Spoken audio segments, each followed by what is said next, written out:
আসসালামু আলাইকুম। আজকে বেগুন দিয়া মুরগার খাল দিয়ে রান্না করব। না টেনে পুরোটা ভিডিও আপনারা দেখেন কিভাবে মুরগার খাল দিয়ে বেগুন দিয়ে রান্না করি।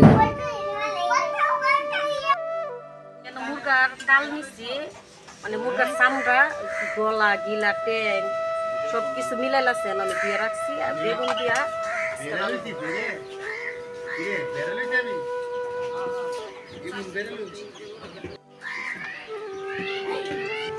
আমি আদা, রসুন, পেঁয়াজ বাটা সবটা একসাথে বাড়ছি, সবটা দিয়ে দিলাম।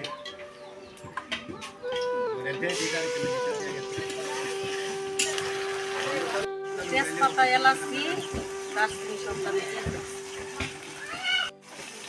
হলুদের ফাঁকি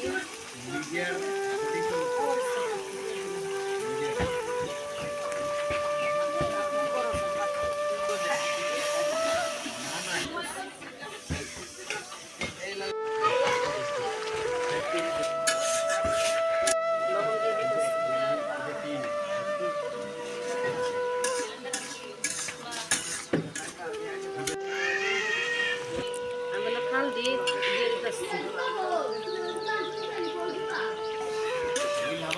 খাল দিয়ে ভালোভাবে কষায় নিয়ে কষায় করে বাইগুলো দিয়ে দিলাম, করে রাখছি। জিরাটা দিয়ে দিলাম।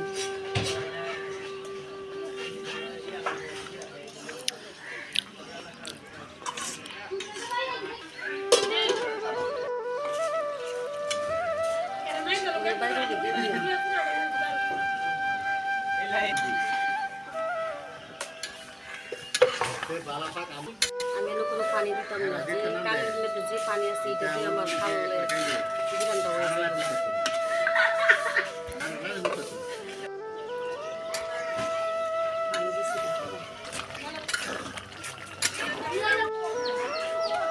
মুরগা কাল বিরানটা হয়ে গেছে, আমার নামাই নিতেছে। দেখলেন তো আমি বাইবেল দিয়ে যে কিভাবে মুরগার, মানে ওইটা কিন্তু ফার্মের মুরগির চামড়া, খাল, ট্যাং আমি সবটাই নিচ্ছি। ওপরে গিলা, কলজা যা আছে সবটাই নিচ্ছি, নিয়ে বেগুনটা এইভাবে বিরান করছি। আপনারা সবসময় এইভাবে খায়েন, আর আমরা সবসময় বেগুনটা খাই, আমরা সবসময় খাই। আপনারা খায় দেখেন, এইভাবে বেগুনটা খাওয়ার স্বাদই আলাদা। আপনারা খায়েন এইভাবে।